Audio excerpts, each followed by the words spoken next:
What if the ring on your finger once belonged to a love that failed, and now you're the one expected to make it last?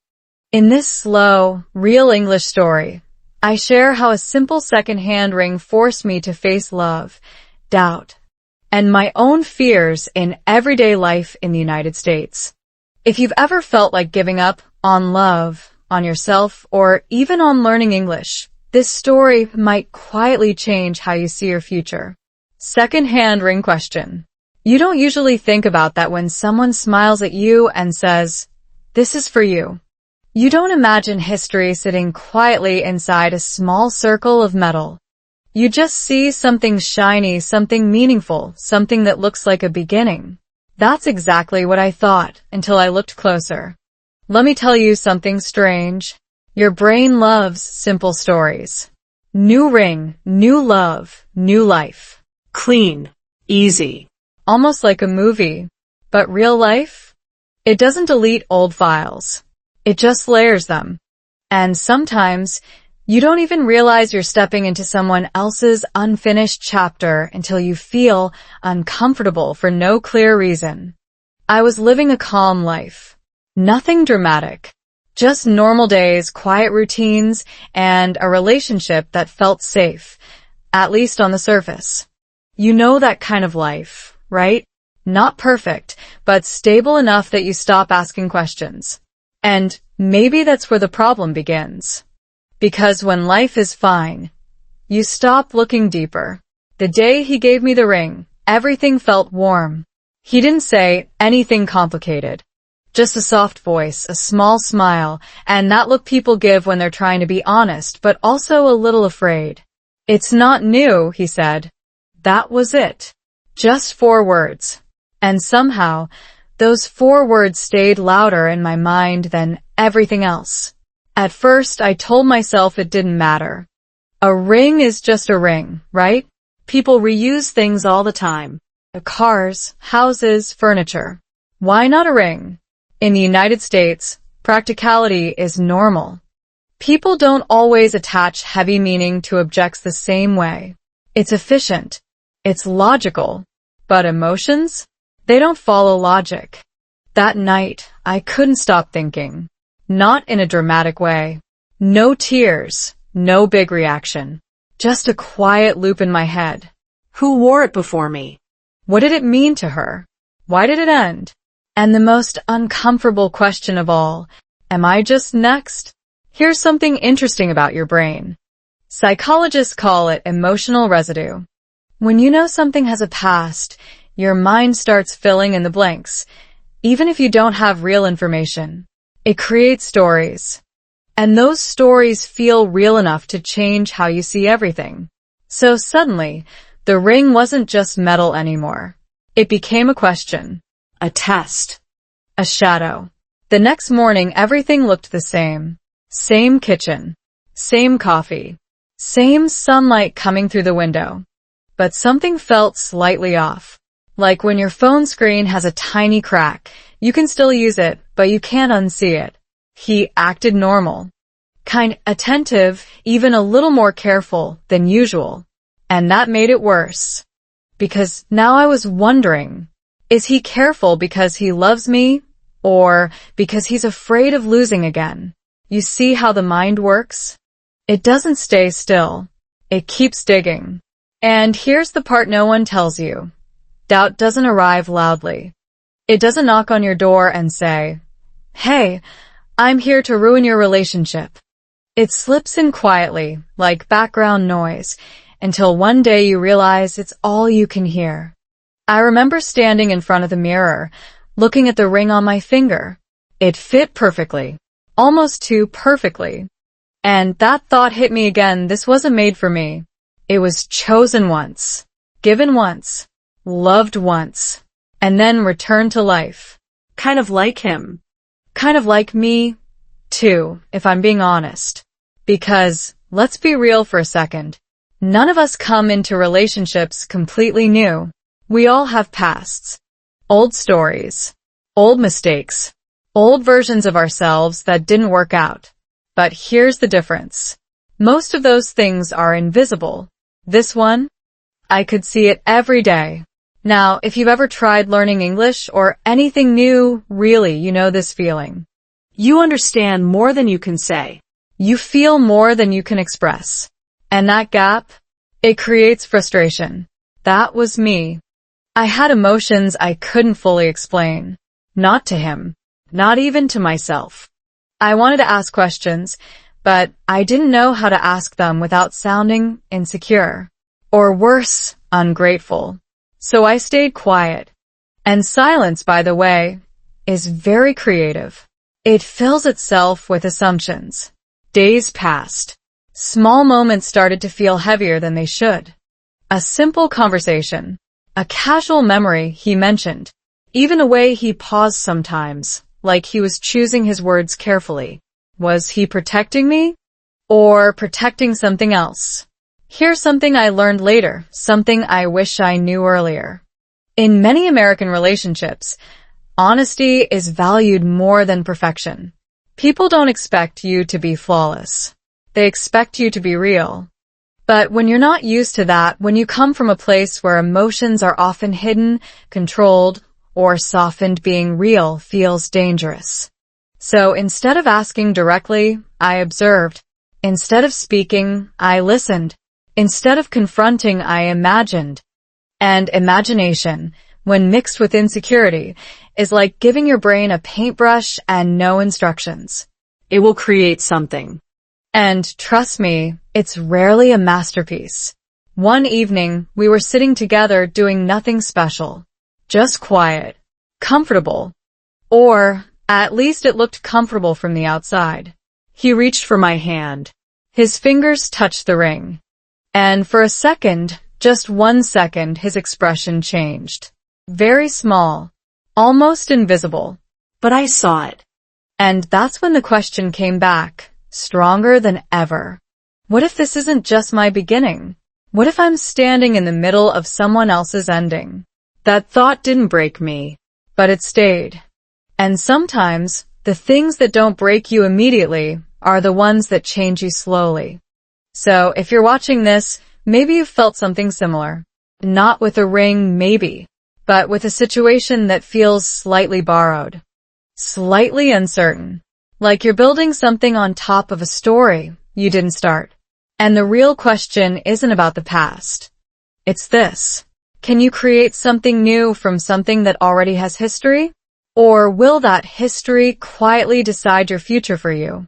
Because that night, looking at that second-hand ring, I realized something uncomfortable. This wasn't just about love. It was about courage. And I wasn't sure yet if I had enough of it. A quiet life, hidden cracks. Have you ever noticed how the quietest life can hide the loudest questions? From the outside, everything about my life looked stable. Not exciting, not dramatic, just calm in that way people often describe as good enough. And in the United States, good enough can easily become your comfort zone. You go to work, you come home, you build small routines that feel safe. A coffee in the morning, a short conversation, a predictable evening. Nothing wrong, nothing broken, but also nothing deeply examined. That's where I was.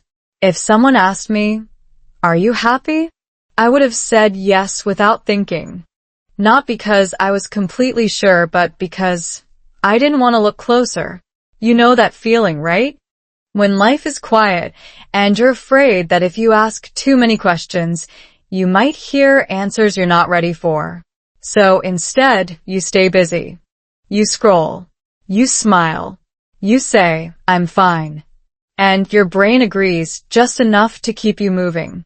But then something small changes everything. For me, it wasn't a fight. It wasn't a big moment. It was that ring. That simple, second-hand ring that didn't belong entirely to me. And suddenly, the life that felt stable started to feel slightly borrowed. Here's something interesting about human psychology. The brain is designed to detect patterns, even when they're not real. It's called pattern recognition bias. Basically, your mind connects dots, even when the dots don't belong together. So once I knew the ring had a past, my brain started building a story around it. Every little detail became evidence. If he paused before answering, I noticed. If he looked distracted, I wondered why. If he mentioned anything about his past, even something small, my attention sharpened instantly. Not because I wanted to overthink, but because my brain had already decided. This matters. And once your brain labels something as important, it doesn't let it go easily. The strange part? Nothing was actually wrong. He was still kind, still present, still choosing me every day in small, quiet ways. And in American culture, those small actions matter a lot. It's not always about big declarations. It's about consistency. Showing up. Being there. But here's the problem. When your emotions are uncertain, consistency can feel confusing instead of comforting. Because now you're asking questions like, is he consistent because he loves me? Or because he's learned how to not fail again? See how subtle that is. You're not doubting his actions. You're doubting the meaning behind them. And that's a much harder thing to fix. One afternoon, I was sitting by the window, watching people walk by. Couples holding hands. Friends laughing. Someone talking on the phone. Smiling at nothing. Normal life. Simple life. And I had this strange thought. Everyone looks like they know what they're doing. But do they really? Or are they just continuing? Because that's what I was doing. Continuing.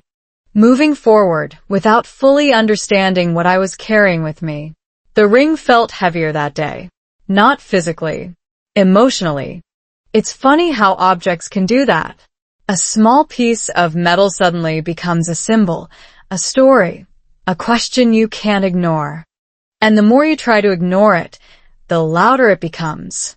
That's called cognitive dissonance. When your reality and your feelings don't match, your brain gets uncomfortable. So it tries to fix the mismatch, either by changing how you feel or changing how you see the situation.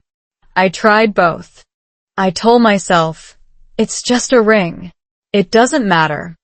Then 5 minutes later, I was thinking, but what if it does? I told myself, he chose me. That's enough. Then another voice whispered, but did he fully let go of her? You see how exhausting that is? And the worst part, I hadn't said any of this out loud. Not to him. Not to anyone.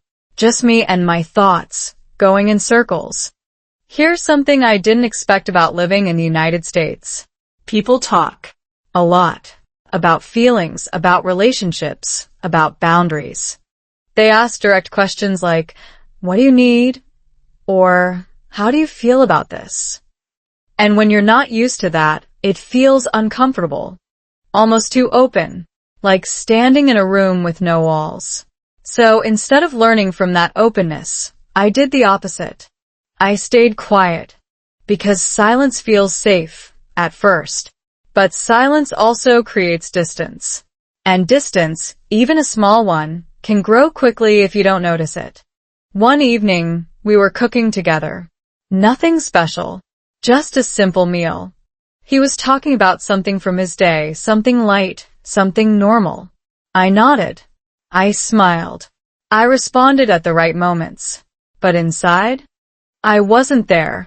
I was somewhere else entirely, replaying questions that didn't have answers. And then it happened again. He reached for something, and the light hit the ring on my finger. A quick reflection. A small flash. And suddenly, I wasn't thinking about dinner anymore. I was thinking about her. The woman before me. The one who once wore this ring. The one who once stood where I was standing. What did she feel? What went wrong? Did she also sit in a quiet kitchen, wondering if something was missing? And here's the part that really stayed with me. What if she asked the same questions I'm asking now? That thought didn't just create doubt. It created fear. Because now it wasn't just about the past. It was about a possible future. Psychologists call this future projection. When you take something from the past and imagine it repeating in your own life, Your brain tries to protect you by predicting outcomes. But sometimes it protects you too much. It makes you cautious, careful, afraid to fully trust. And that's where the cracks begin. Not big, dramatic cracks. Small ones. Quiet ones. The kind you don't see until they spread.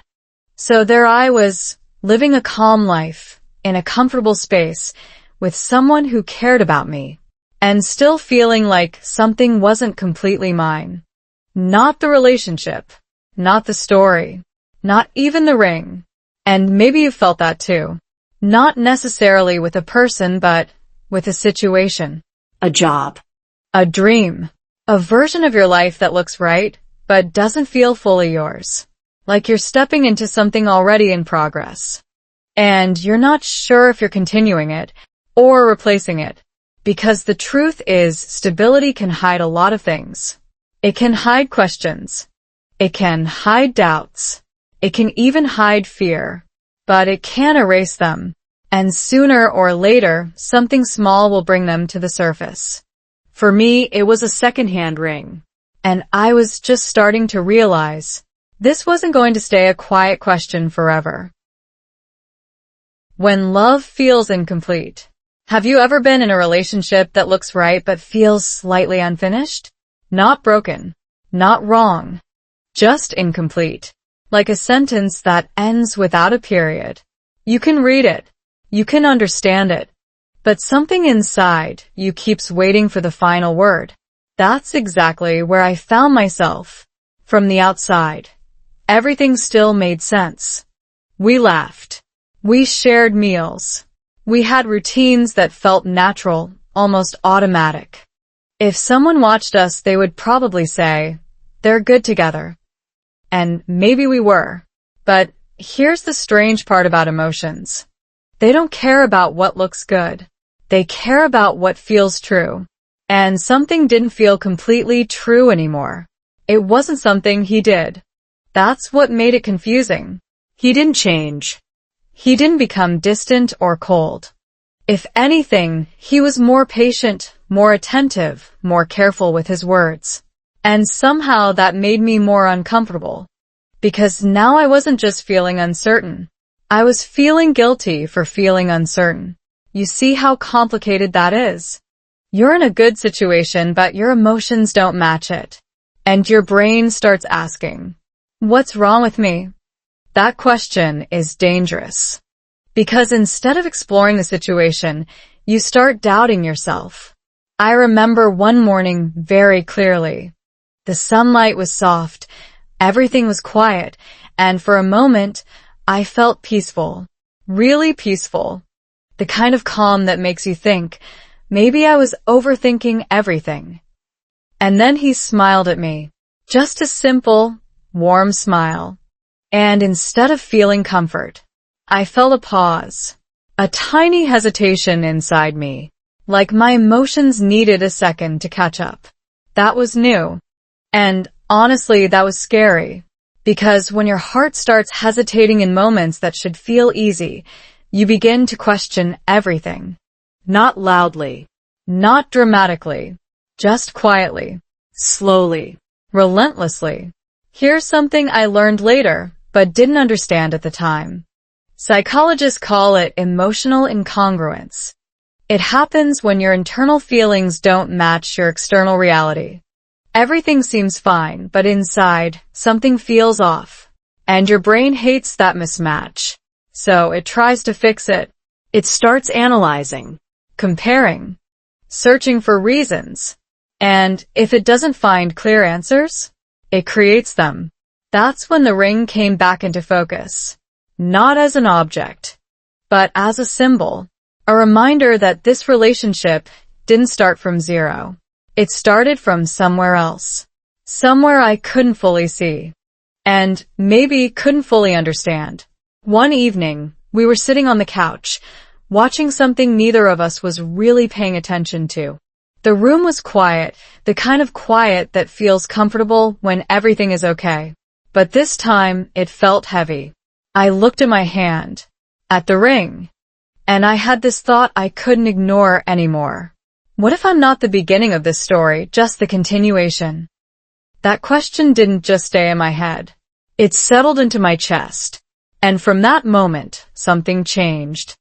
I started noticing how often I compared myself to someone I had never met. Her. The woman before me. Not in an obvious way. Not like, am I better than her? It was more subtle than that. It was questions like, did he love her more? Was he happier before? Am I just what came after? And here's the hardest part. I had no answers. Only imagination. And imagination, when mixed with insecurity, becomes very convincing. You start believing things that were never said. Feeling things that were never proven. Reacting to stories that only exist in your mind. That's how emotional gaps grow. Not from reality, but from interpretation. At the same time, something else was happening. I was struggling to express all of this. Not just emotionally, but linguistically. Because even though I could understand English, I didn't always feel confident speaking deeply about feelings. Simple conversations were fine. Daily life was easy. But emotions? That's a different level. That requires precision, nuance, the right words at the right moment. And when you don't have those words, you hesitate. You simplify. Or you stay silent. That was me. I had thoughts I couldn't fully translate. Feelings I couldn't clearly explain. So instead of communicating, I adjusted. I smiled when I felt unsure. I nodded when I wanted to ask more. I said it's okay when it wasn't completely okay. And little by little that created distance. Not because he was far away, but because I wasn't fully present anymore. Here's something interesting about relationships in the United States. There's a strong emphasis on emotional clarity. People value honesty, not perfect words, but real ones. Even simple phrases like, I feel confused. I need to understand something. This is hard for me to explain. Those sentences matter. They open doors. But when you don't use them, Doors stay closed. and closed doors create assumptions. One night, he asked me a simple question. Are you okay? And I answered automatically. Yeah, I'm fine. 2 seconds. That's all it took. 2 seconds to avoid the truth. 2 seconds to protect the moment. 2 seconds to create more distance. Because here's the reality. I'm fine is one of the most common lies people tell. Not because they want to lie, but because they don't know how to explain what's actually happening inside. And I wasn't ready yet. Not ready to say, I feel like I'm living in someone else's story. I don't know where I fit. I'm scared that this won't last. So instead, I stayed in that quiet space. That in-between place where everything works but nothing feels fully secure. And that's what incomplete love feels like. Not pain. Not loss. Just uncertainty.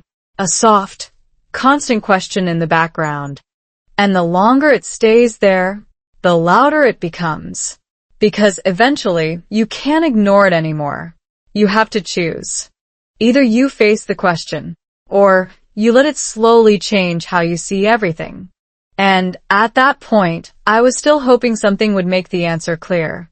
But deep down, I think I already knew. Clarity doesn't come from waiting. It comes from asking. And I wasn't asking anything yet. Not him. Not myself. Not even the one question that mattered most. If love feels incomplete, is it because something is missing? Or because I'm afraid to see what's already there? That question stayed with me, and I had a feeling it wasn't going to stay quiet much longer. The day I saw the ring clearly. Have you ever looked at something you see every day and suddenly noticed it for the first time? Not because it changed, but because you did. That's what happened to me. The ring had been on my finger for days, maybe weeks. I wore it without thinking, the same way you wear a watch or carry your phone. Something familiar, Something that becomes part of your routine so quickly that your brain stops paying attention. Until one moment when it doesn't. It was a normal afternoon. Nothing special. No dramatic music. No emotional conversation. No big event. Just me, standing in front of a store window, waiting while he went inside to grab something. I remember the light that day. Bright, but soft. The kind of light that reflects off glass and creates those small, unexpected flashes. And that's when I saw it. Not just the ring, but the ring. The details I hadn't noticed before. Tiny scratches along the surface. A slight imperfection near the edge. The way the metal had softened, not from time alone, but from use. From life. From someone else's life. And suddenly, it didn't feel like mine anymore. It felt inherited. You know that feeling when you are something that belonged to someone else? Even if it fits perfectly, there's a moment when your brain reminds you, this had a story before you. That moment hit me all at once. And it stayed. Here's something fascinating about perception. Your brain doesn't show you reality. It shows you what you're ready to see. That's why you can look at the same object 100 times and only truly notice it once. Psychologists call this selective attention. And once your attention locks onto something, it becomes impossible to ignore. So now, every time I looked at the ring, I didn't just see metal. I saw time. I saw memory. I saw questions. And the hardest part? I started seeing her. Not physically, not clearly, but in fragments. In possibilities. In imagination. The woman who wore this before me. Did she stand where I was standing now? Did she also look down at this ring and feel something real? Did she believe it would last? And then, the question that felt the heaviest of all, what changed? Because something always changes. Relationships don't just end without a shift. A moment, a decision, a slow distance that becomes permanent. And now, standing there, I felt like I was holding a piece of that unknown ending. That's when the discomfort turned into something sharper. Not just curiosity anymore, but awareness. Clear, undeniable awareness. This wasn't just a symbol of love. It was a symbol of continuity. And I didn't know if that comforted me or scared me. He came back, smiling, holding a small bag. Everything normal. Everything easy. Ready? He asked. I nodded. But inside, something had shifted. We started walking, side by side, like we always did. Same pace. Same rhythm. But now, I was noticing everything differently. The way he walked. The way he held my hand. Even the silence between us. Because once your mind becomes aware of something deeper, it starts searching for confirmation. It's like your brain is saying, okay, now that we see this, what else is true? And that's when you begin connecting things that may or may not be connected. He squeezed my hand gently. A simple, affectionate gesture. And for a brief second, it felt warm, real, present. But then another thought followed immediately. Did he do this with her too? That's the moment I realized something important. It wasn't the ring anymore. It was what the ring represented. Continuity, repetition, possibility. And suddenly, love didn't feel like a fresh start. It felt like a pattern. Now let's pause here for a second, because this is where many people get stuck. Your brain is trying to protect you. It looks at past patterns and tries to predict future outcomes. It's efficient, logical, even helpful sometimes. But in relationships, it can become a problem. Because people aren't patterns. They change. They grow. They learn. And if you only see them through what happened before, you never fully see who they are now.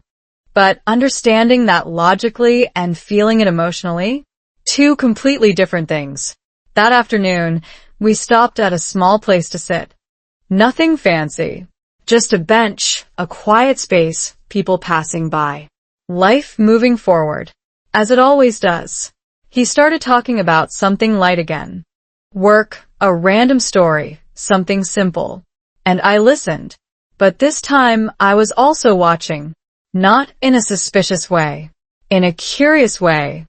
Trying to understand him beyond the version I had created in my head. And for a moment, just a moment, I saw something I hadn't noticed before. A kind of carefulness. Not fear.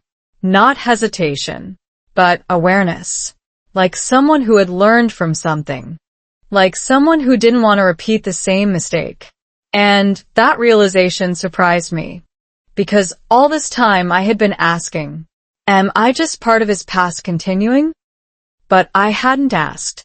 What if I'm part of something he's trying to do differently? That question didn't erase my doubts.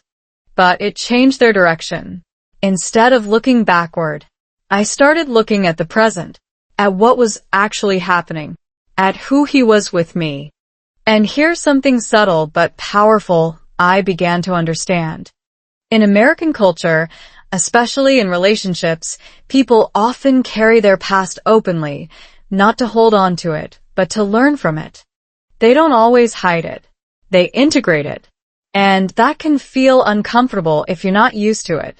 Because you expect a clean break, a fresh start, a completely new story. But real life doesn't work like that. It builds, layer by layer, experience by experience. And sometimes love is not about starting from zero. It's about starting from truth. Still, knowing all of this didn't make everything easy. Because emotions don't update as quickly as understanding. You can learn something new and still feel the old way. That's normal. That's human. As the sun started to go down, the light changed again. Softer now. Warmer. I looked at the ring one more time. Same scratches. Same shape. Same history. But somehow it didn't feel exactly the same anymore. Not lighter. Not heavier. Just clearer. And clarity can be uncomfortable. Because once you see something clearly, you can't pretend you don't. So now I had a choice. Keep building stories in my head, or start asking real questions out loud. And something told me that silence wasn't going to protect me much longer. Because the truth about that ring was no longer hidden. It was right there, waiting. And I had a feeling the next step wouldn't be quiet. His past, my doubts. Have you ever tried to ignore a question, only to realize it's quietly controlling everything you feel? That's where I was. Not in chaos. Not in conflict. Just in that strange, quiet space where nothing is wrong, but nothing feels completely right either. After that day, the day I truly saw the ring, I couldn't go back to how things were before. Not because anything outside had changed, but because something inside me had. Awareness is like that. Once it shows up, it doesn't leave. It just waits until you decide what to do with it. At first, I tried to act normal. And honestly, I was good at it. Smiling at the right moments. Responding naturally. Keeping conversations light. If someone watched us, they would still think everything was fine. But inside, my mind had started collecting details. Not big things. Small things. The kind that don't seem important until they start forming a pattern. Like the way he sometimes paused before answering certain questions. Or how he avoided specific topics without making it obvious. Or even how his tone changed slightly when the past came close to the present. None of these were problems on their own. But together, they created a feeling. And feelings don't need proof to feel real. Here's something powerful about the human brain. It's designed to fill in gaps. When information is missing, your mind doesn't stay empty. It builds a story using whatever pieces it has. Psychologists call this narrative completion.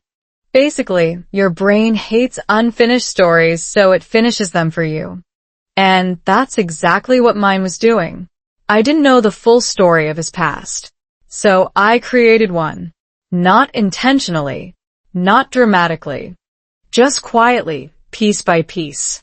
And in that story, I wasn't the main character. I was the continuation. That thought didn't scream. It whispered. But it stayed. One night, we were sitting together again, same couch, same quiet atmosphere, the kind of moment that used to feel easy. He was relaxed, comfortable, and I was watching him, not suspicious, not accusing, just observing, trying to understand what I couldn't see directly.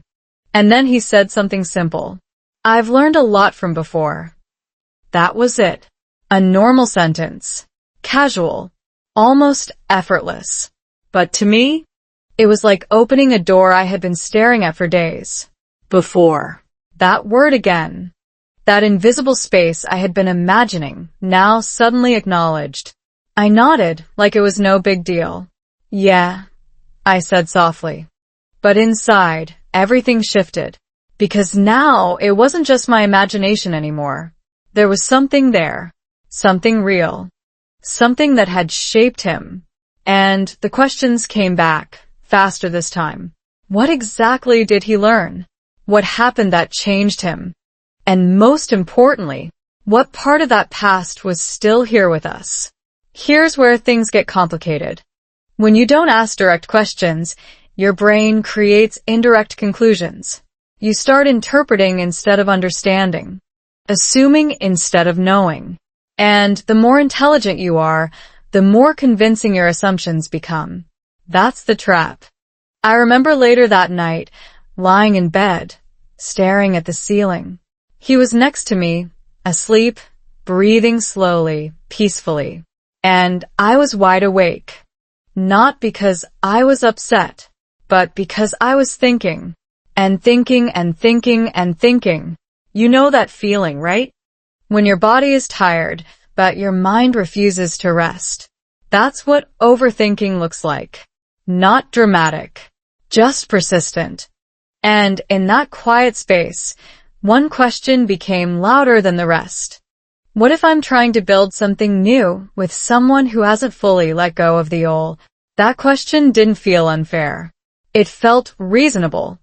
But here's the truth. A reasonable question can still lead you to the wrong conclusion if you don't have the full picture. That's something I didn't understand yet. The next few days felt different. Not on the surface, but underneath. Every interaction had a second layer now. Every word carried extra meaning. Every silence felt intentional. And I started reacting not to what was happening, but to what I thought it meant. That's when doubt becomes dangerous. Because it doesn't just sit there. It starts influencing your behavior. You become slightly distant, slightly less open, slightly more careful. And the other person feels it, even if they don't understand it. One afternoon, he looked at me and asked again, "Hey, are you sure you're okay?" There it was. The question I had been avoiding. The moment I could finally say something real, something honest, something that could change everything. And what did I do? I smiled. Yeah, just tired. Simple, safe, and completely untrue. Because here's the thing about honesty. It's not just about telling the truth. It's about being willing to be seen. And I wasn't ready for that yet. Not ready to say, I feel like I'm competing with someone who isn't even here. I don't understand your past, but I feel its presence. I'm scared that I'm not enough to make this different. Those thoughts felt too heavy, too vulnerable, too real. So I kept them to myself. And the silence grew. Not loudly, but steadily. Here's something important about relationships in the United States. People often expect emotional transparency. Not perfection, not flawless communication, but honesty. Even if it's messy. Even if it's unclear. Even if it sounds like, I don't fully understand my feelings yet, but something feels off. That kind of honesty builds connection. But silence? Silence builds distance. And I was choosing silence, not because I wanted to, but because I didn't know how to break it. At the same time, something else was happening inside me. A shift. Small, but noticeable. I wasn't just doubting him anymore. I was starting to doubt thus. Not in a dramatic, this won't work way, but in a quiet, unsettling way. Like standing on a surface that looks solid, but feels slightly unstable when you walk on it. And once you feel that instability, you can't ignore it. So there I was, living the same life, with the same person, in the same space, but experiencing it completely differently. Because now, I wasn't just present in the moment. I was comparing it to a past I didn't fully know, and a future I wasn't sure about. And that combination, that's where doubt grows strongest. Because it lives between what was and what might be. And the most dangerous part? It feels real enough to change everything, even when you've never said a single word about it. Looking back, I realized something important. My doubts weren't really about his past. They were about my fear of not being enough to create a different future. But at that moment, I couldn't see it that clearly. All I knew was this. The questions were getting louder. The silence was getting heavier. And something inside me was reaching a limit. Because no matter how long you avoid the truth, there comes a moment when you can't stay quiet anymore. And I had a feeling that moment was closer than I wanted to admit. Small moments, big lessons. Have you ever noticed how the smallest moments can teach you the biggest truths if you're finally paying attention? Not a big conversation. Not a dramatic turning point. Just something simple, almost forgettable. But somehow it stays with you. That's what started happening to me. After days of quiet doubts and questions I wasn't asking, my world didn't suddenly change. There was no emotional explosion. No confrontation. Just life continuing. But this time, I was watching differently. Not with fear. With curiosity. And that changed everything. One morning, I walked into a small coffee shop. Nothing fancy, just a regular place people stop by before work. The kind of place where no one pays attention to you, and somehow that makes you feel more comfortable. I stood in line listening. Not just hearing English, but actually listening. The rhythm, the tone, the pauses. A woman in front of me was talking to the barista. She smiled and said, "Honestly, I'm still figuring things out." Honestly. That word stayed with me. Not because it was new, but because of how easily she said it. No hesitation. No embarrassment. Just truth. And the surprising part? No one reacted negatively. The barista nodded, smiled, and said, "Yeah, same here." That was it. No judgment. No awkward silence. Just acceptance. And in that moment, something clicked in my mind. In many everyday situations in the United States, people don't expect perfection. They expect honesty. Not dramatic honesty, just simple, real, human honesty. I'm tired. I'm confused. I don't know yet. Those sentences aren't seen as weakness. They're seen as normal. And suddenly, I realized something uncomfortable. I had been trying to protect my relationship by hiding the truth. But maybe I was actually creating distance instead. That thought stayed with me as I ordered my coffee. When it was my turn, the barista smiled and asked, "How's your day going?" A simple question.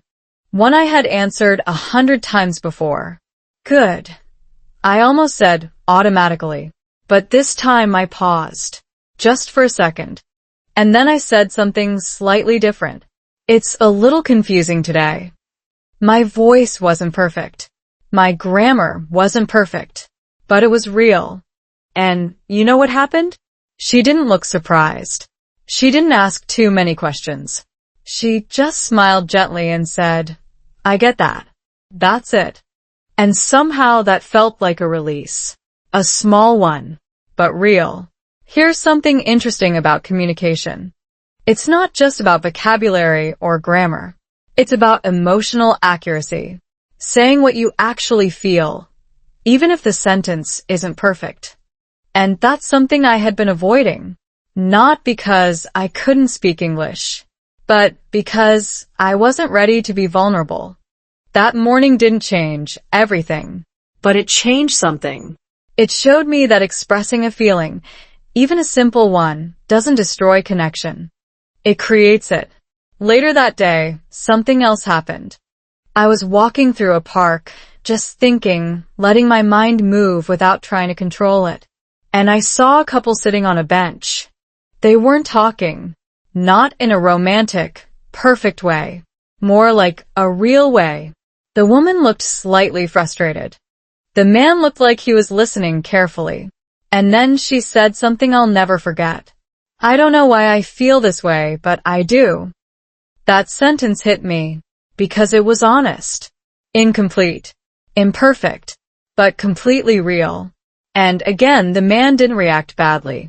He didn't say, "That doesn't make sense." He didn't try to fix it immediately.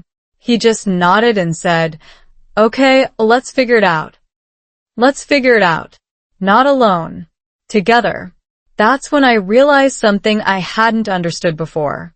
In many relationships here, people don't expect you to have all the answers. They expect you to be willing to explore the questions together. And I hadn't been doing that. I had been trying to solve everything in my own head, analyzing, overthinking, imagining, without ever inviting him into the process. And that's where the real distance was. Not in his past, not in the ring, but in my silence. That realization didn't feel dramatic. It felt quiet, but clear. And clarity, even when it's simple, can change the direction of everything. That evening, we were at home again. Same space, same routine. But this time, I felt slightly different. Not completely confident. Not completely ready. But closer. Closer to saying something real. He was talking about his day again, casually, comfortably. And I was listening. Not analyzing. Just listening. And then there was a pause. A small one. The kind that usually passes unnoticed. But this time, I didn't let it pass. I took a breath. Not a deep, dramatic one. Just enough to feel it. And I said something simple. "I've been thinking a lot lately." That was it. Not a full explanation.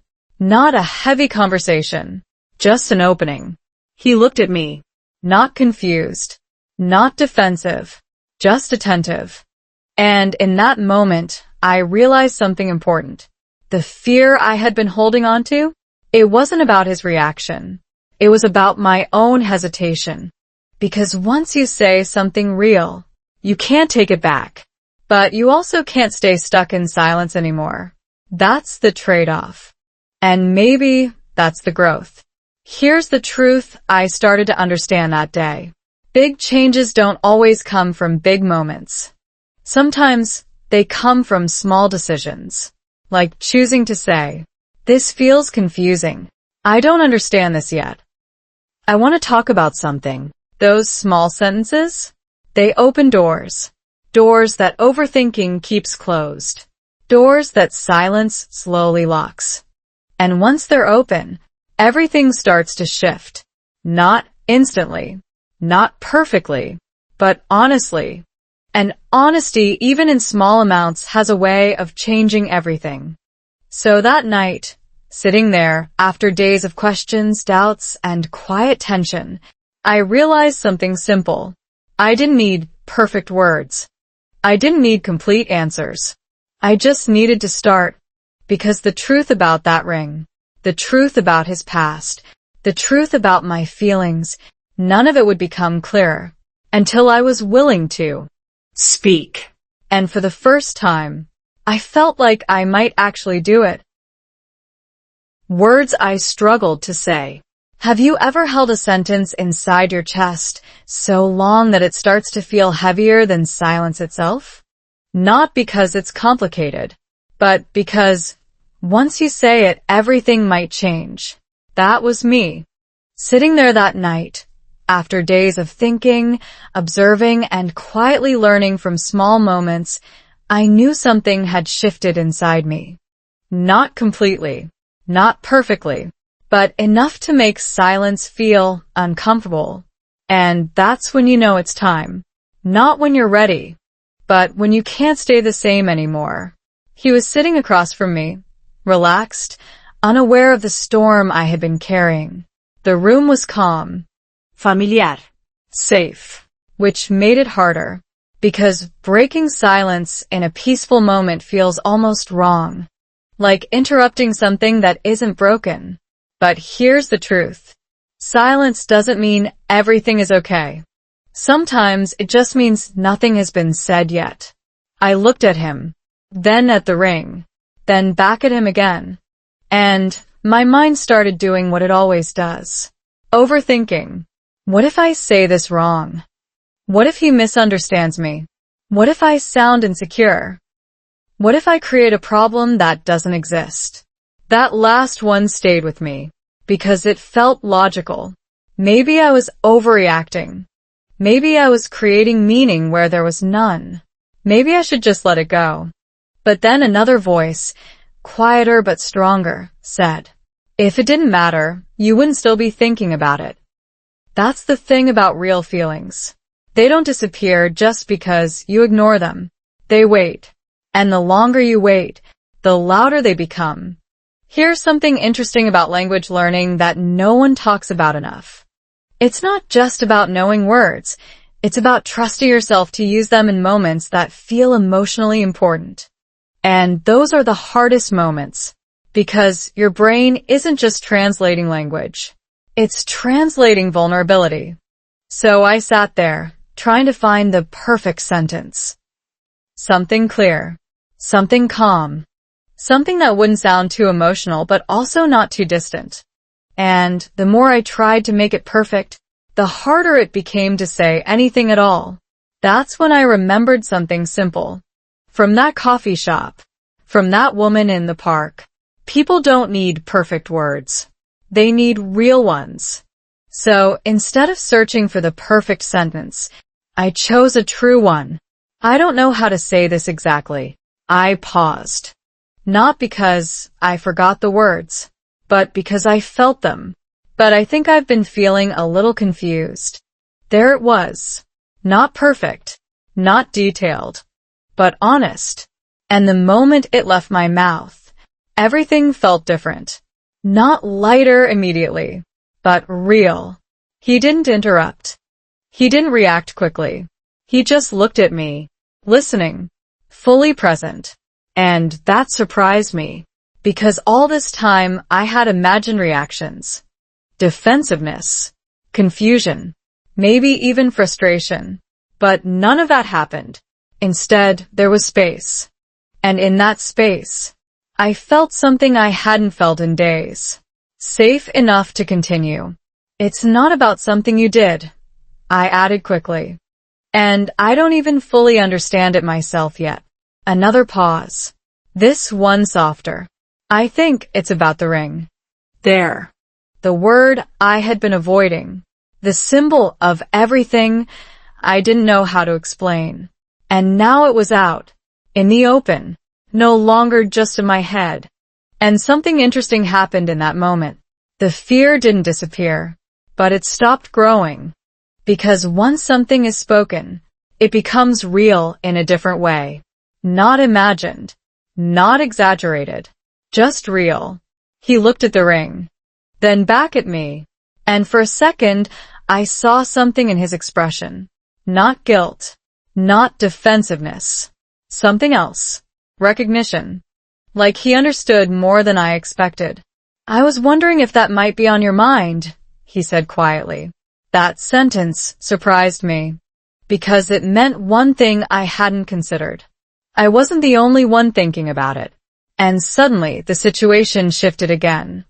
from something I was carrying alone to something we were both aware of. That's the power of communication.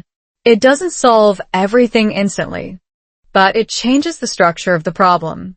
It turns me versus my thoughts into us versus the question. And that's a very different experience. I took a breath, a little deeper this time. I don't want to make it a big issue, I said. But sometimes I feel like I don't fully understand where I fit. That sentence felt vulnerable, more than the others, because it wasn't just about the ring anymore. It was about me. My place, my role, my uncertainty. And saying that out loud, that's not easy in any language. But here's the thing. When you finally say what you've been holding in, you don't just express a thought. You reveal a part of yourself. And that's where real connection begins. He didn't answer immediately. And for once, that didn't scare me. Because I wasn't waiting for a perfect response. I was just present. In the moment. In the conversation. In the reality I had been avoiding. And then he said something simple. Thank you for telling me that. Not you're wrong. Not you're overthinking. Not it's not a big deal. Just gratitude. And that changed everything. Because it showed me something important. My honesty wasn't creating a problem. It was creating understanding. And understanding is what I had been missing all along. Here's something subtle but powerful. In many relationships, especially in American culture, communication isn't about winning or being right. It's about sharing perspectives. Letting the other person see what you see, even if it's not complete yet. Even if it's still messy. Even if it's just the beginning of a conversation. And that night, that's exactly what it was. A beginning. Not a solution. Not a conclusion.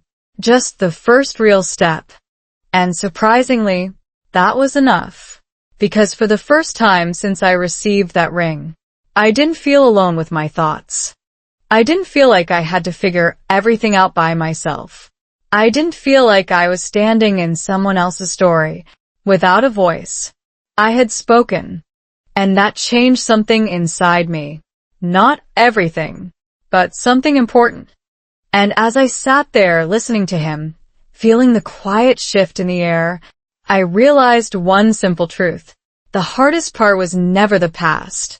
It was finding the courage to speak in the present. And now that I had, there was no going back to silence, only forward, into whatever came next. The truth we couldn't avoid. Have you ever opened a conversation and suddenly realized you're standing in front of a truth you can't escape? Not because it's dramatic, but because it's real. And once it's there, everything changes. That night, after I finally said what had been sitting quietly inside me, the room didn't feel tense like I expected. It felt still, focused, like something important had gently entered the space and was waiting to be understood. He didn't rush to explain. He didn't try to fix everything in one sentence.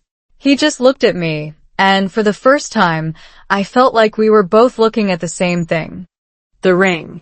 Not as a problem, but as a question. And then he said something I wasn't prepared for. I should have told you more about it. Simple. Calm. But honest.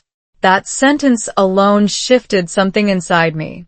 Because all this time, I had been wondering if he was hiding something. But now it didn't feel like hiding. It felt like avoiding. And those are two very different things.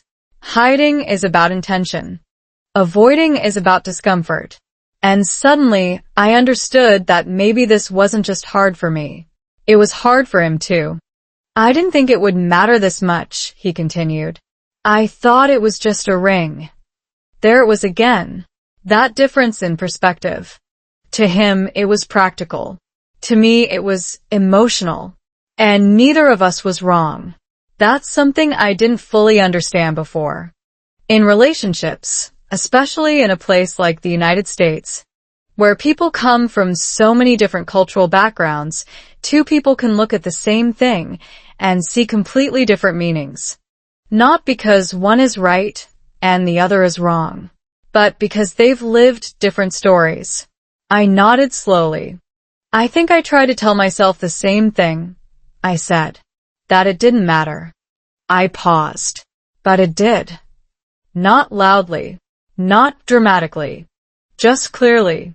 And clarity has a quiet power. It doesn't need to be aggressive. It just needs to be true. He leaned back slightly, thinking. Not defensive. Not uncomfortable. Just present. And then, for the first time, he started to talk about it. Not in detail. Not all at once. But enough. It was from my previous marriage, he said. No hesitation this time.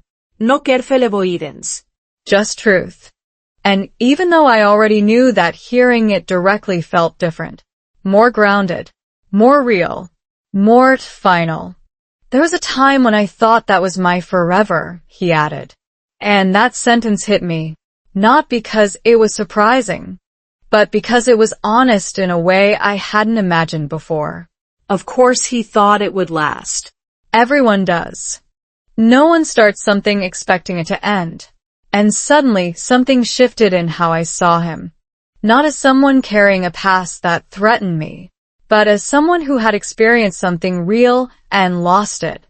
And that realization brought a different kind of emotion. Not jealousy, not fear, but understanding. Still, the question remained. So, why give it to me? I asked quietly, not accusing, just wanting to know. He looked at the ring for a moment before answering. I didn't see it as her ring anymore, he said. I saw it as something that still had meaning, something I wanted to give again, but differently. Differently. That word stayed with me, because all this time I had been thinking about repetition, about patterns, about the possibility of the same story happening again. But I hadn't considered something else. Change. Growth. Attention. What do you mean differently? I asked. He didn't answer immediately. And this time, I understood why. Not because he was avoiding, but because he was choosing his words carefully. I learned a lot from that relationship, he said slowly. About what I didn't understand back then and what I want to do better now. There it was. Not a perfect explanation. Not a detailed story. But a direction. Forward. And that changed something inside me. Because suddenly, the ring didn't just represent the past. It represented a choice. A decision to try again. To do better. To be different. And that's when I realized something important. I had been looking at the ring as a continuation of his past. But maybe it was actually a response to it. A way of saying, I've been here before, but I'm not the same person anymore. That thought didn't erase all my doubts, but it softened them. And sometimes, that's enough to move forward. We sat there in silence for a moment. Not awkward. Not heavy. Just processing. And then he said something that stayed with me longer than anything else. I didn't give it to you because it was convenient, he said. I gave it to you because I wanted a future with you. That sentence didn't feel like a dramatic declaration. It felt grounded, real. And for the first time, I stopped comparing myself to someone else. Because this wasn't about her anymore. It was about us. Still, one question remained in my mind. Not about him. Not about the past. But about myself. Could I truly accept this? Not just understand it. Not just tolerate it. But accept it fully. Because here's the truth. Understanding someone's past is one thing. Living with it is another. And acceptance? That requires something deeper. It requires trust. Not just in the other person, but in yourself. Trust that you can create something new. Even if it starts from something that already existed. That's not easy. Especially when your mind is used to searching for patterns. For signs. For reasons to protect yourself. But in that moment, I realized something simple. The truth I had been avoiding wasn't scary anymore. It was just clear. And clarity, even when it's uncomfortable, gives you something powerful. A choice. Not based on imagination, not based on fear, but based on reality. So there we were. No longer avoiding. No longer guessing. Just two people sitting with the truth. And for the first time since this whole thing started, I felt like I wasn't standing in the middle of someone else's story anymore. I was standing at a point where a new one could begin. But the question was no longer about him, or the ring, or the past. It was about me. What would I choose to do with the truth now that I finally had it? Because knowing something changes everything. But only if you're willing to act on it. And I had a feeling the next step wouldn't just test our relationship. It would test me. Understanding love differently. Have you ever realized that the way you understand love might not be the only way it exists? Not wrong. Just incomplete. That was the quiet shift happening inside me after that conversation. Nothing dramatic changed overnight. The ring didn't suddenly feel magical. My doubts didn't disappear like a movie ending. But something subtle, something important started to move. Perspective. Because once you hear the truth, you can't go back to guessing. And once you stop guessing, you start seeing things differently. The next few days felt calmer. Not because everything was solved, but because I wasn't fighting invisible questions anymore. The unknown had become known. And even though the truth wasn't perfect, it was real. And real things are easier to work with than imagined ones. One afternoon, I was walking again, same streets, same rhythm, same quiet observations. But this time, I wasn't looking for signs of something wrong. I was looking for understanding. And that's when I noticed something I had seen many times before, but never really understood. Couples. Different kinds of couples. An older pair walking slowly, holding hands with a kind of comfort that didn't need explanation. A younger couple laughing too loudly, full of energy, not yet shaped by experience.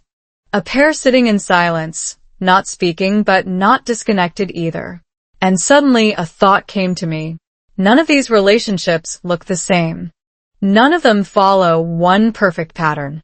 And yet, they all exist. They all work in their own way. So, why was I expecting mine to look like a perfect beginning?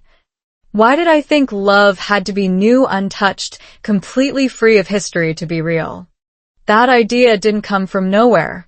It came from stories, from movies, from the quiet expectations we build over time. New love should feel clean, simple, uncomplicated. But real love is built by people. And people always have a past. That realization didn't feel heavy. It felt grounding. Because for the first time, I wasn't comparing my relationship to an imaginary ideal. I was seeing it for what it actually was. Two people. Two histories. One present. Trying to build something that doesn't have to be perfect, just real. Here's something interesting about relationships in the United States. There's a strong cultural acceptance that people come with experiences. Divorce, change, growth. It's not seen as failure in the same way it might be in other places. It's seen as part of life, part of learning, part of becoming someone different. And that perspective changes everything. Because instead of asking, why didn't it work before? People often ask, what did you learn from it? And that question shifts the focus from the past to the future. I started thinking about what he said again, differently. That word kept returning to me, not as a promise, but as a possibility. And for the first time, I asked myself a different question. Not what happened before, but what are we doing now? Because that's the only place where anything can actually change. The present. Later that evening, we were together again, same space, same quiet comfort. But this time, something felt lighter. Not because everything was resolved, but because nothing was hidden anymore. And that creates a different kind of connection. He wasn't trying to prove anything. I wasn't trying to analyze everything. We were just there. And in that simplicity, I noticed something I hadn't fully appreciated before. Consistency. Not dramatic love. Not perfect moments. Just steady presence. And that made me think, maybe love isn't about starting fresh. Maybe it's about continuing consciously. Choosing each other again, even with everything you already know. And that choice, that's what makes it real. But here's the part that surprised me the most. As my understanding of love started to change, so did my understanding of myself. Because I realized something uncomfortable. My fear wasn't really about his past. It was about my expectation, my idea of what love should look like. And when reality didn't match that idea, I felt uncertain. But maybe the problem wasn't reality. Maybe it was the idea. That's a difficult thing to accept, because it means letting go of something you believed for a long time. But it also creates space. Space for something more flexible, more honest, more real. That night, I looked at the ring again. Same shape, same scratches, same history. But this time, it didn't feel like a question. It felt like a choice. Not forced, not decided, but available. And that's when I understood something simple.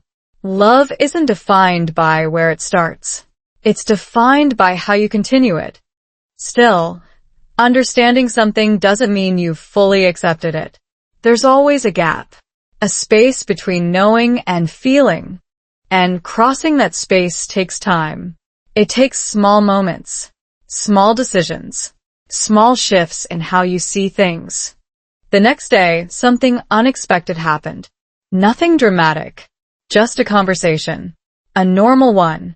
But this time, I wasn't holding back. Not completely, but more than before. And I noticed something interesting. The more real I was, the more real he became. Not in a forced way, in a natural way. Like honesty creates honesty. And that's something I hadn't experienced fully before. Because when you hide your uncertainty, you also limit the other person's ability to respond to it. But when you show it, you give the relationship something to work with. Something real. Something shared. And that changes the dynamic. Completely. So there I was. Same life. Same relationship. Same ring. But a different perspective. And that made everything feel new in a different way. Not new like something untouched. New like something understood. And maybe that's a better kind of new. Not based on perfection, but based on awareness. Still, one question remained.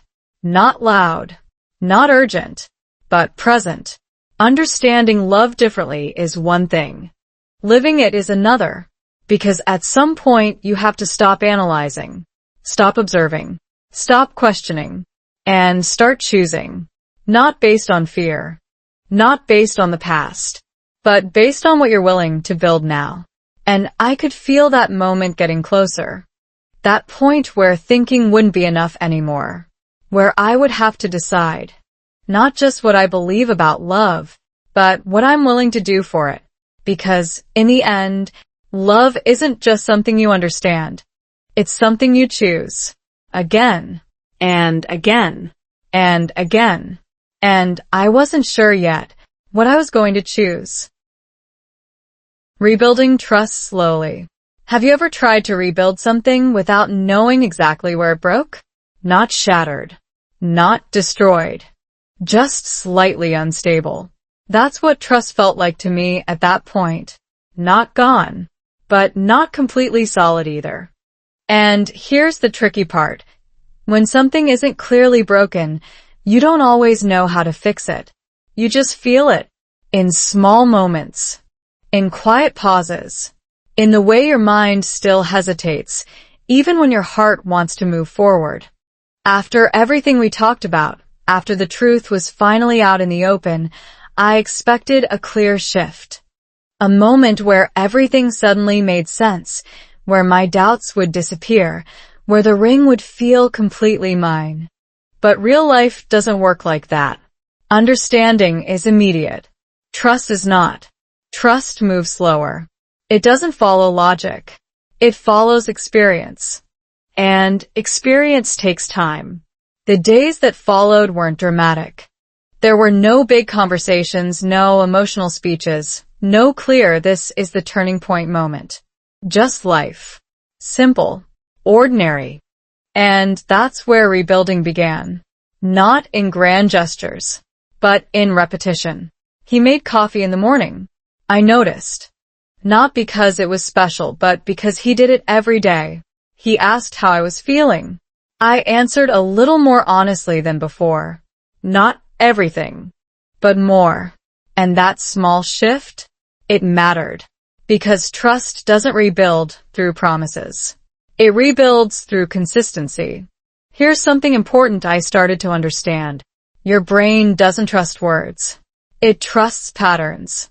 If something happens once, your brain says, okay. If it happens twice, your brain says, maybe. If it happens again and again, your brain starts to believe it. That's how trust is rebuilt.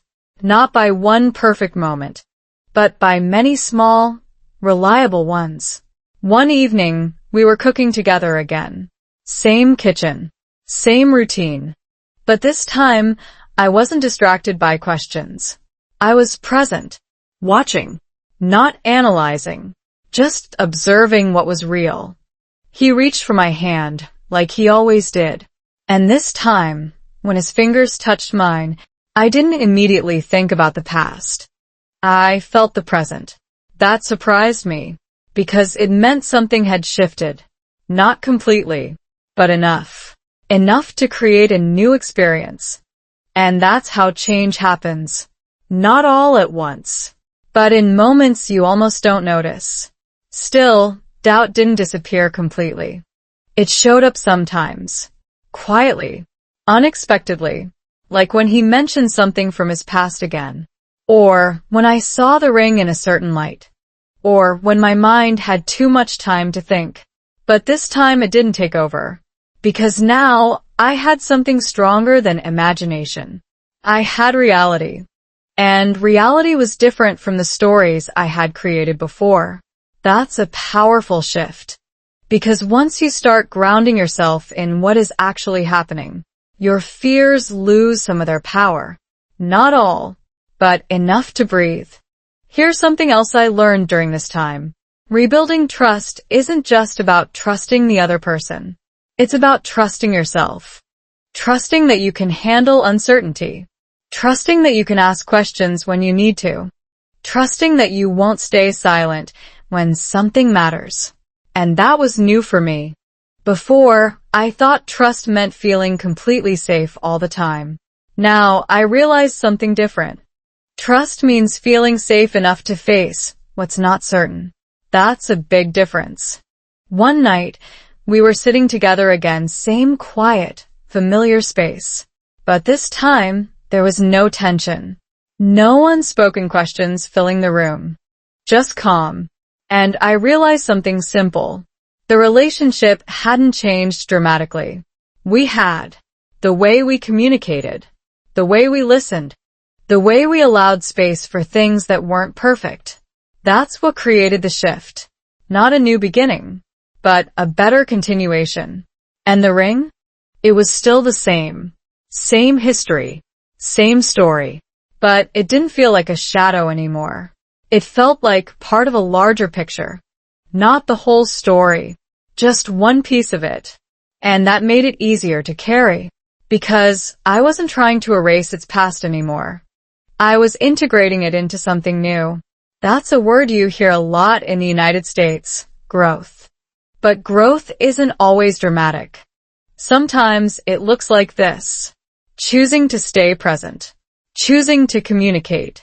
Choosing to trust, even when it's not perfect. And those choices?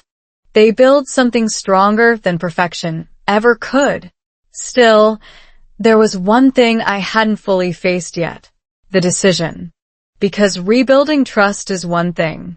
Committing to the future is another. And I could feel that moment getting closer. That point where I would have to stop observing, stop analyzing, stop slowly adjusting, and actually choose. Choose him. Choose this relationship. Choose this story with everything it includes, or not. And that's not an easy decision. Because once you choose something fully, you also accept the risk that comes with it. The risk of being hurt. The risk of being wrong. The risk of investing in something that isn't guaranteed. But here's the truth I was starting to understand. There is no version of love without risk. No perfect beginning. No completely safe path. Just choices. And what you do with them. That night, as I looked at the ring again, I didn't see the past the same way. I saw something else. Possibility. Not certainty. Not perfection. But possibility. And for the first time, that felt enough. Not to finish the story, but to continue it. Because maybe love isn't about having all the answers before you move forward. Maybe it's about being willing to build something, even when you don't. And I could feel it. That next step. That decision. Getting closer. And I knew the next moment wouldn't just test what I understood about love. It would reveal what I was truly ready to choose. Choosing peace over fear. Have you ever stood at a point where nothing is forcing you to decide, but not deciding is already a decision? That quiet moment where everything looks calm on the outside, but inside, you know something has to shift. That's where I was. Not in confusion anymore. Not in silence, but in awareness. And awareness brings responsibility. Because once you understand something clearly, you can't pretend you don't. The questions that once felt loud and overwhelming had softened. The truth was no longer hidden. The past was no longer a mystery. The present felt more real than it had in a long time. And yet one thing remained. The choice. Not his. Mine. Because here's the truth no one tells you about relationships. Understanding someone doesn't automatically mean you're ready to stay. And loving someone doesn't automatically mean you're ready to fully trust. Those are separate decisions. And both require something deeper than emotion. They require courage. Real courage, not the loud, dramatic kind. The quiet kind. The kind that says, I see everything clearly and I'm still willing to move forward. That's not easy. Because clarity removes your excuses. You can't say, I didn't know. You can't say, I wasn't sure. You know, and now you choose. The next few days felt different. Not because anything external had changed, but because I stopped observing and started feeling. Not analyzing every detail. Not questioning every moment. Just being present. And that's when something unexpected happened. Peace. Not perfect peace. Not permanent peace. But small, real moments of it. Like when we were sitting together, doing nothing, and I didn't feel the need to think about the past. Like when he smiled, and I didn't wonder what it meant. Like when I looked at the ring, and didn't feel a question. Just stillness. And those moments surprised me. Because they weren't forced. They just happened. And that's when I realized something important. Peace isn't something you find by solving everything. It's something you allow when you stop fighting what already is. That doesn't mean ignoring problems. It means accepting reality without adding extra fear to it. And for the first time, I asked myself a different question. Not what if this goes wrong, but what if this actually works? That question felt unfamiliar, almost uncomfortable, because my mind had been trained to protect me by looking for risks. But what if protection wasn't what I needed anymore? What if I needed trust? Not blind trust. Not naive trust. but conscious trust. The kind that says, I understand the past, I see the present, and I'm choosing the future anyway. That's a powerful shift. Because now you're not reacting. You're deciding. One evening, we went for a walk. Nothing special. Just a quiet street, soft light, people passing by. Normal life. But inside me, something was different. I wasn't comparing anymore. I wasn't imagining someone else's story. I wasn't questioning every detail. I was just there. With him. In the moment. And for the first time it felt complete. Not perfect, but complete. And that's when it hit me. The feeling I had been searching for wasn't certainty. It was alignment.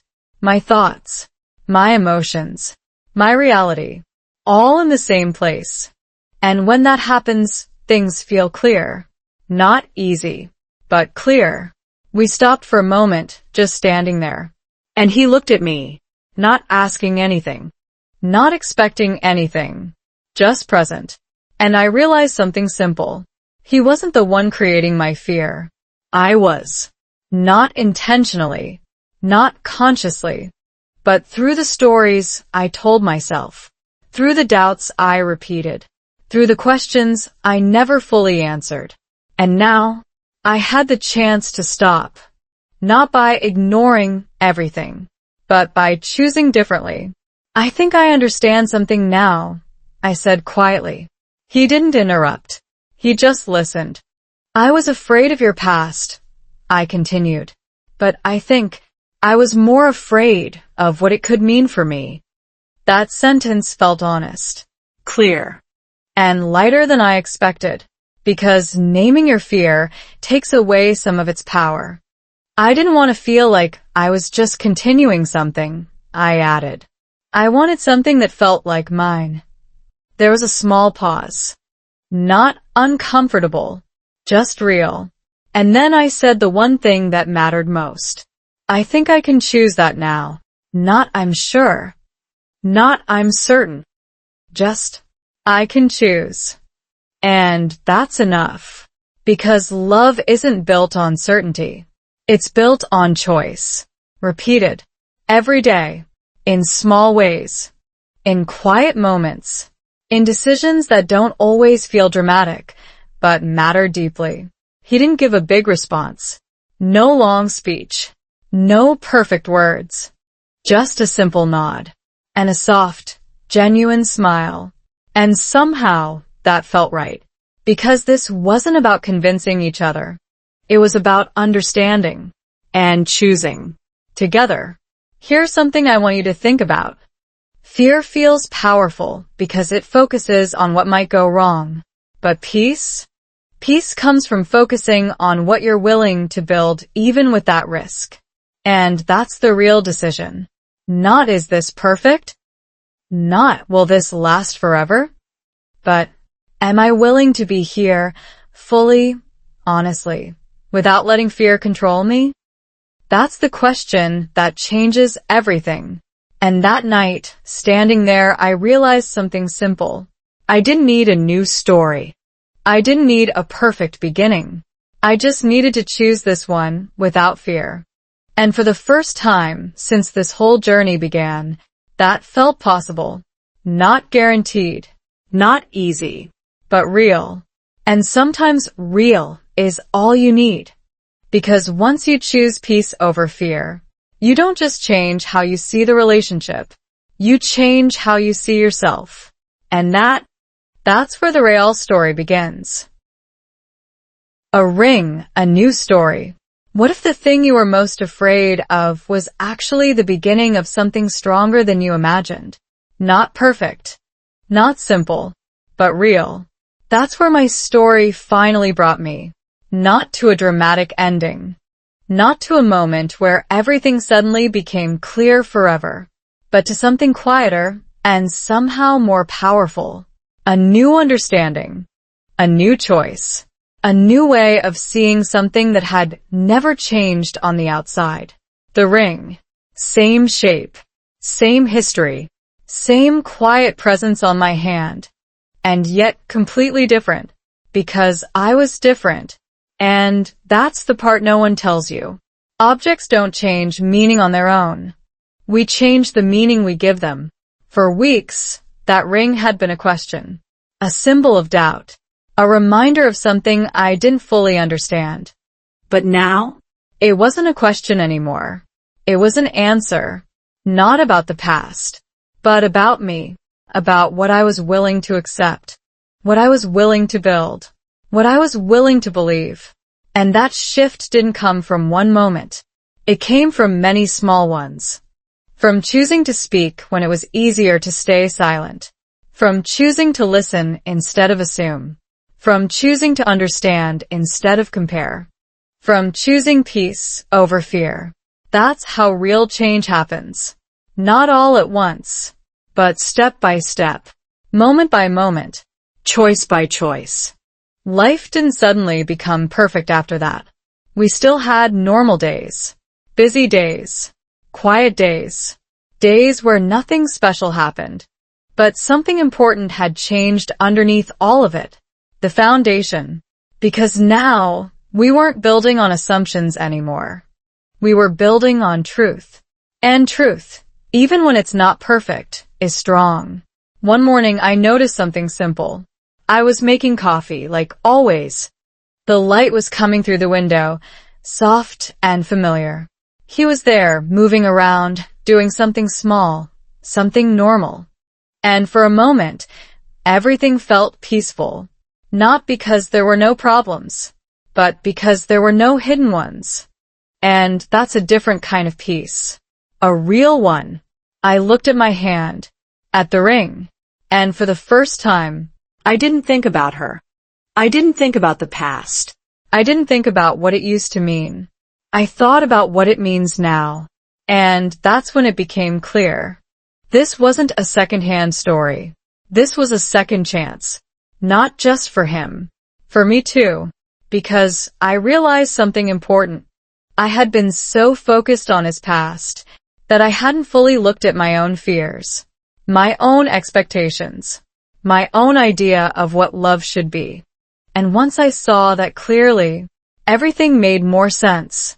Love isn't about starting with nothing. It's about creating something meaningful from everything you already are, and everything the other person already is, including their past, including their lessons, including their imperfections, because those things, they don't weaken a relationship. They shape it, if you let them. Later that day, we were sitting together again. No big conversation. No emotional moment. Just being. And that's when I understood something I hadn't been able to put into words before. Love doesn't feel complete because everything is perfect. It feels complete because nothing important is being hidden anymore. And that's what we had now. Not perfection, but honesty. Not certainty, but commitment. Not a perfect beginning, but a real continuation. And somehow that felt even stronger. Because it was chosen. Not assumed. Not expected. Chosen. Every day. In small ways. In quiet moments. In decisions that don't always feel dramatic, but matter deeply. Here's something I want you to take with you. If you've ever felt like you're stepping into something that already has a past, if you've ever questioned your place in someone else's story, if you've ever wondered whether something can truly be yours if it wasn't new, then maybe this is what you need to hear. The past doesn't decide your future. Your choices do. Not once, but repeatedly. And that's where your power is. Not in controlling what happened before, but in deciding what happens next. That's what I learned. Not from a perfect situation, but from a real one. A complicated one. A human one. And maybe that's what makes it meaningful. That night, as I got ready to sleep, I took the ring off for a moment. Just to look at it. To really see it. And I smiled. Not because everything was easy, but because everything was clear. And I put it back on. Not as something I accepted reluctantly, but as something I chose fully. And that's the difference. Because in the end, it was never just about a second-hand ring. It was about whether I was willing to create a first-hand future. And now I knew my answer. Yes. Not perfectly, not fearlessly, but honestly. And that's enough. Because the strongest relationships aren't the ones without a past. They're the ones where two people decide. The past won't control what they build next. And that's a story worth continuing. That's a story worth choosing.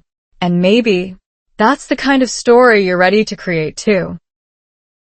What if the thing you almost walked away from is the very thing that could change your life forever? If the story stayed with you, even just one small moment, then maybe it's not just a story. Maybe it's a mirror. Because somewhere out there, someone is holding their own second-hand ring, not knowing whether to let go or hold on.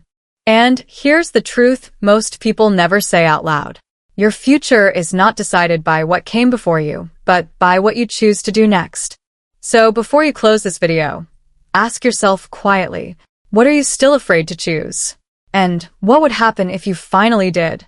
If you want more real English story practice, slow listening, and powerful life lessons through love, culture, and everyday life in the United States, this channel is for you.